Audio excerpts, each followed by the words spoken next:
Let's watch some crazy stuff, yo!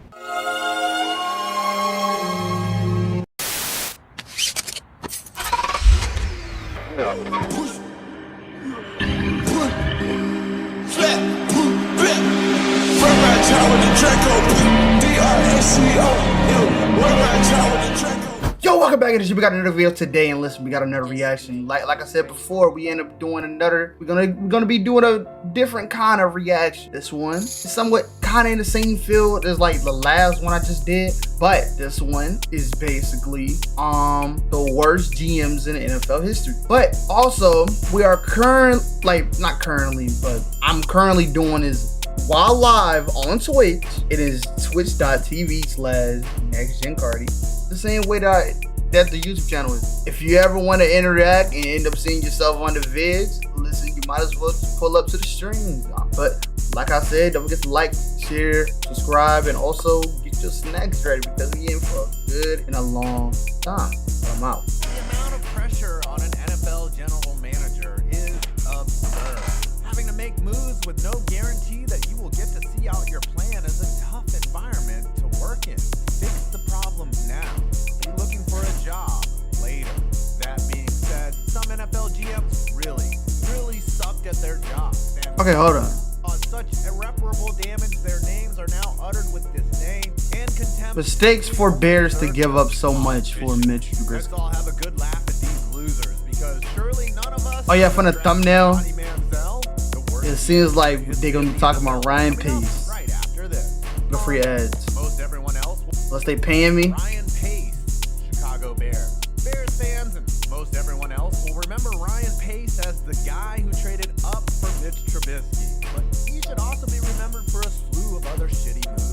Okay, the thing about Ryan Pace, as a Bears fan, how can I say, a squirrel cracks a good nut once in a blue moon. Like, yeah, he has some failures, but then he also has some hits. Like being able to get Roquan, being able to get Khalil Mack, being able to get Jalen Johnson, being able to get Justin Fields, being able to get Cole Kmet, being able to get what's it called, Darnell Mooney, which has been regressing this season.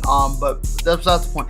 Like, he had some good, but the bad kind of like get there because people love talking about like that they traded up to get Mitch Trubisky, and then you're like, yeah, but you do know it was many other players that like kind of did that same thing, right? Like if you look at that draft, like people love you to hindsight.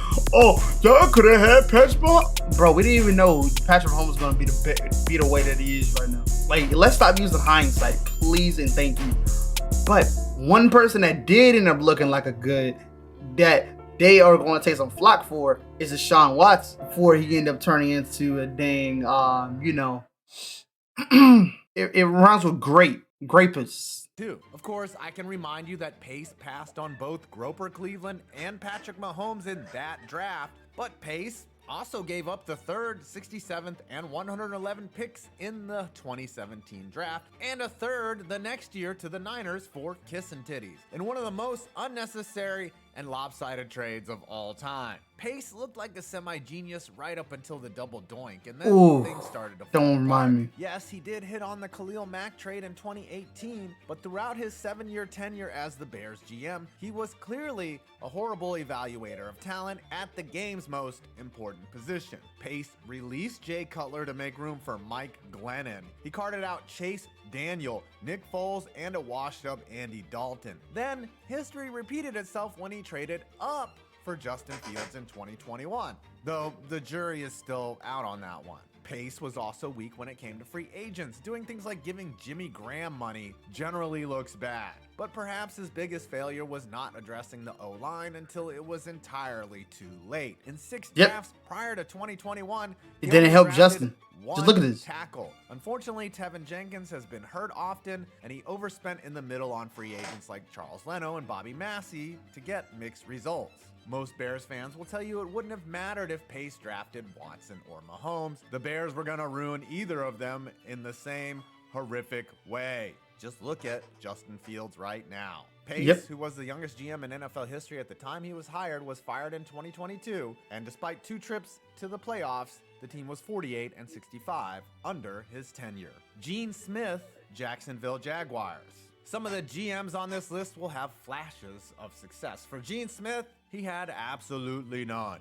Not exactly a household name, Smith was an OG member of the Never heard of Jaguars Gene since Smith. their inception in 1997, working his way up the ladder when he was hired as GM in 2009 and was at the helm for 4 years. 4 incredibly terrible years. Smith started his tenure off by firing the beloved and respected Jack Del Rio and replacing him with Mike Mularkey, a coach whom my late friend and ex-Jaguar Uche Nwaneri referred to as a fucking asshole and an idiot. Smith traded up to draft Blaine Gabbert and inserted him into the starting role. This probably was the time when I really wasn't tuned in like that to the NFL. Wahoo and overpaid for free agents Torrey Holt. Yes, Jags legend Torrey Holt, as well as Aaron Campman, DeJuan Wait, Torrey, why does that name seem familiar? Landry, and Aaron Ross, who openly remarked he was given a $14 million paid vacation. In his time in Duval, no player Smith drafted nor acquired made a Pro Bowl, and even his rare hit like Justin Blackmon was run out of the league after a couple seasons due to personal. I remember Justin Blackmon. Fired in 2009, Smith finished his 4-year tenure with a 22-42 record and left the Jags gutted and in disarray. Bill OBrien, Houston. Oh my God, Bill mother effing Bryan. Bro, this man should have not even got the keys to the kingdom when it came to being a GM. It's like, bro, these Belichick disciples just always find a way to get whatever they want. Texans. And y'all finna see. The coach, not so bad. He's actually technically the most successful Bill Belichick. Okay, disciple, a record of 52-48 and multiple playoff appearances. But Bill O'Brien, the GM, is what got his ass fired. Let's start with his horrific trade, specifically taking... Oh my God, stupid trade. Stupid trade. Bro, so if anybody's new to football, let me explain the value that this is. Or I can also like use in an NBA term. So DeAndre Hopkins was basically a top 5 wide receiver, one of the best wide receivers in the league. David Johnson was basically a old, washed up guy. And as you can tell, this is not good. This was not a good trade. So in NBA terms, I'm trying to find the equivalent, right? So imagine a Jimmy Butler getting traded for a Andre Iguodala.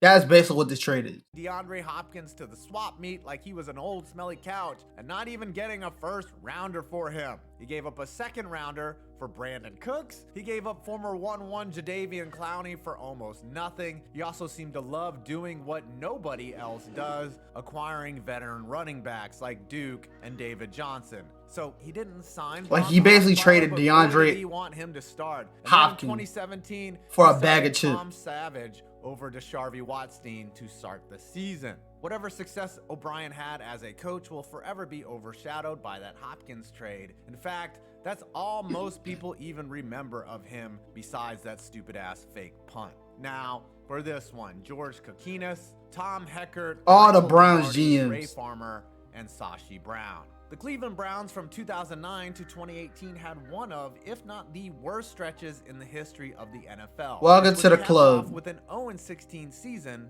in 2017. Hey LeBron, can you play quarterback? The 5 inept GMs that ran the team during that time period need to all be called out because going 34-110 over a 9-year span really. The Browns has always sucked. Let's start with George Kokinis, or is it and Kokina? You look at it now, all it took Alex Mack, but was fired Joe after Flacco. 9 months for allegedly substance abuse and not being able to keep his cockiness in his pants. That's crazy. That led to Tom Heckert, who passed on J.J. Watt and Julio Jones in the loaded 2011 draft, and then traded down to select defensive end Phil Taylor. That makes no sense. In 44 games, 4 of which came in his first year. Heckert was then fired and gave way to one-year GM Michael Lombardi, who's known more for being a hot take spewing analyst and Jason Kelsey calling him a clown, some clown named Mike Lombardi, than anything he did as the Browns GM. He was fired after a power struggle. He allegedly had selected Josh McDaniels as the next head coach of the Browns. Wait, why does this name seem familiar? Isn't this the dude that said that awful tape about the Bears? Hold on. We're ever gonna look at this, right? Mike Lombardi. Oh yeah, it is him. Okay, guys, I did my research. It is actually him. Listen, whatever he say, do not pay attention. This man failed as a GM. This man has no right to talk about what the hell they end up bringing to him. This man completely sucks at sports talk. But even the Browns knew that was stupid. Just look at this. And McDaniels publicly backed out because even a snake like McDaniels recognized Cleveland was a shit show. Lombardi gave way to idiot du jour Ray Farmer, who famously drafted Johnny Manziel.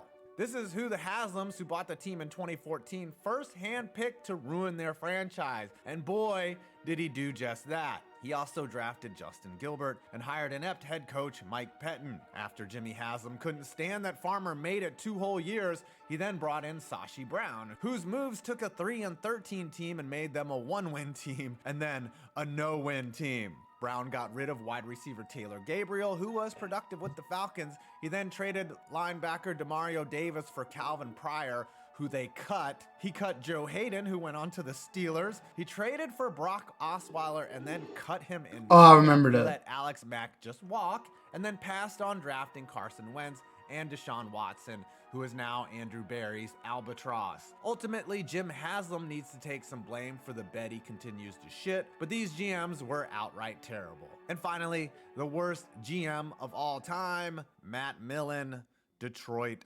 Lions. Admit it, you came here just to say this. Look, Matt Millen was a great... Oh my God. Wait, wasn't he the GM of that sorry Lions team that has so many weapons, but they just couldn't get a win? NFL player, a great analyst, and is likely a fantastic person. A good GM, he was not. Now, before I roast his tenure, I will give him credit for drafting Calvin Johnson after famously whiffing on a slew of wideouts. It took balls to make that move, though I mean, it would suck even more if Millen was the guy who passed on Calvin Johnson. Other than that, Matt Millen was very bad at drafting. He drafted mediocre Jeff Backus and then extended his mediocrity. He drafted Joey Harrington, who openly complained the offense was too complicated. Charles Rogers and Mike Williams were all-time busts at wide receiver. His free agent signings like Dre Bly and a washed-up Damian Woody were bad, and he brought in terrible coaches like Mike Martz and Marty Morningweg, who he hired probably only because they had matching alliterative names. Marshall Mathers would have been better than Morningweg, who once deferred. Oh my God, not Dan Orlovsky overtime. Doing that. Millen's era concluded with an 0-16 season, and prior to that, the fans in Detroit conducted. Okay, whenever I see the number 69, right? Millen's era concluded. Is that Brock Lesnar?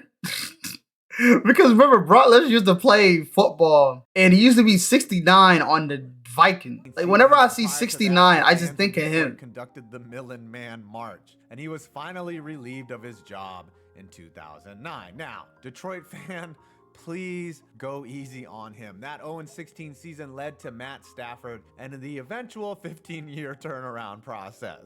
Millen at times has admitted he wasn't really qualified for the job and is at peace with all of his bad decisions. He's fighting various ailments, and I hope he feels better, but thankfully, he's not fighting the NFL draft anymore. So, who did I miss? Leave a comment down below, and yes, Dave Gettleman, I get it. Fuck Dave Gettleman. Okay, that's gonna be the end of the video. I hope y'all end up appreciating me and like stepping out of the element when it comes to the reactions. Because listen, I want to end up giving y'all more reactions outside of the basketball content, just so because I know certain people is not really like familiar with the sports world. So, you know, I might as well end up giving everybody and give best of both worlds, if that makes sense.